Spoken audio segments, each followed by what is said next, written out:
Well, kind of an average fall camp day, so I don't have any other comments, any questions. Just, is it, you noticing, Craig, without two-a-days, I know we're just into the second week, is it, you liking what you're getting with the one practice and meetings and stuff and not having 2 days? Is there any noticeable difference, at least so far, that you've seen? Personally, I prefer this format, and I think it's a safer format for the players, but beyond that, old school guys like myself, we're just able to install more and teach more, and you can take a day and spread the day out. Many times, the second practice, by the time you bounce back and you evaluate it as a coach and players, you really didn't get all the, I guess, teaching opportunities as what you normally would. I'm also, aware of the fact that there's some benefit to finding a way to go out and practice when you don't feel like it and grinding through. But on the flip side, when we had two-a-days as a player, I did two-a-days.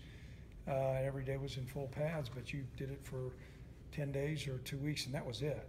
This is a month, and so what you're doing is we're taking advantage. I know every coach has a different philosophy, but every minute, every day, every teaching opportunity for our whole squad, we're utilizing it to teach. With Jared Scott, I know you mentioned you liked a little bit with what you've seen from him. I guess losing some bigger receivers like Tanner and Jake, would it be nice to maybe utilize his height out there? Jared's a big presence out there, and he's got extra large hands, and he's got really good athleticism. He was an excellent basketball player in Chicago. And so as a result, we're taking a hard look. Anytime you can get a big body like that matched up against some shorter defensive backs, it's a big advantage. So he's kind of getting not spoon-fed, he's getting fed with a fire hose right now to see if he can really handle all the things in a pro-style offense. Like you said, receivers, it's such a technical position, but when you have those types of size and skills, can that make up until he catches up with the learning curve? Can that be made up with just the sheer size? It can be made up to a certain degree, but right. Our system is not a simplified system where you just go out and the quarterback has a simple read and the receivers have 2 or 3 routes, and we're running pro-style stuff. And as a result of that, it takes a while to learn, but we think once we are able to pick up all the concepts, guys start playing faster.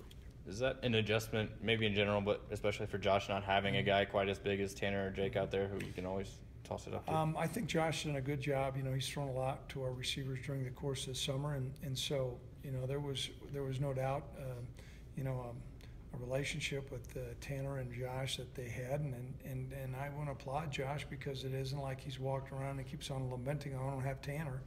We've got a whole host of younger receivers that have made plays, and he's embraced those guys. You mentioned Avante Cox quite a bit early in camp, Craig. You still liking what you're seeing, whether it's at the slot or returning, possibly returning kicks or punts? Are you still liking what you're seeing from him right now? And we certainly are. He's got an exceptional ability to come out of a break. He's got good hands, and he can make people miss.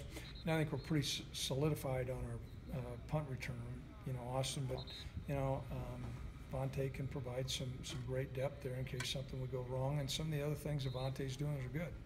At that tight end spot, I know Josh and Austin came out of spring as co-starters. I guess Austin obviously had maybe the least experience of those 3 guys. What did he show you in spring that you guys liked to put him there? His ability to run, and he's gained some weight, and we think he's catching the ball better. How's injury-wise, Craig? How's everything right now? Is there any updates or anything new? A couple guys have had some limited reps.